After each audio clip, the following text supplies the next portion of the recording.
Welcome to the new world, Creative Commons. Song, picture, video and so on. Share, remix, reuse. It's a new world of Creative Commons. Welcome to the new world, Creative Commons.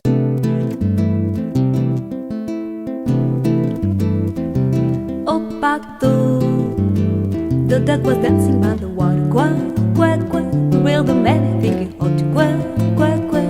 He was dancing to the samba, the samba, the samba. Oh, goose. The goose was getting swimming by home, home, home. He thought to give a dance a try. Home, home, home. He was dancing to the samba, the new thing, the new thing. 日本はですね、今結構法律上の戦いという話がありましたけど、日本は結構僕は緩くて、あんまりその人が人を訴えることをそんなにいいと思う人が少ないので、割とプロフェッショナル、先ほどコピーライトが必要だというプロフェッショナルで、ビジネスでやっていらっしゃる以外のミックスとかアマチュアでリミックスでそのまま使うんじゃないものって結構柔軟に使われていると思ってます。20年ぐらい前からもコミックマーケットっていうところですごくいろんな、シャープみたいなことをずっとやってたりとか、なんかやってもそんなに訴えられる人が少ない。アメリカっていうのはそういうものが逆に押しつぶされてきたっていうようなことがあるんでしょうか。ちょっとその辺、日本とアメリカの違いというのは何かもし認識されていたり、日本の何か文化っていうものをちょっと何か興味を持っていらっしゃるところがあったら、そこをちょっとお聞きしたいと思うんですが。So I was very fortunate in 2002 to spend the fall here in Japan. I was at Yale University as a fellow in business in the business law department.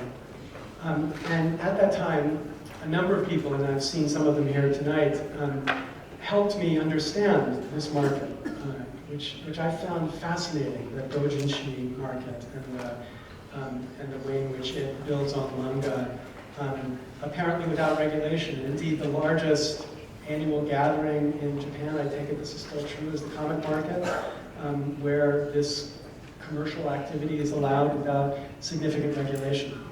So in the course of that study, I had the opportunity to interview many lawyers and people in the context of these businesses to try to find out why the practices were so different. Why is it there was less prosecution in Japan than there would have been in the United States? In the United States, this activity would have been stopped many, many years ago.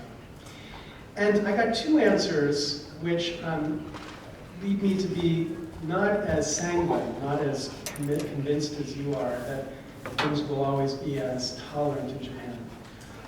One answer was, we just don't have enough lawyers here in Japan. And of course that's objectively true. You have obviously this is changing now, but you had such a severe system for taking the bar in Japan. The number of lawyers was relative to other places in the world very small. So the opportunity cost of devoting legal resources here was very high, which means that many activities which in the United States we would be prosecuting, you wouldn't be prosecuting there. But of course, that's changing.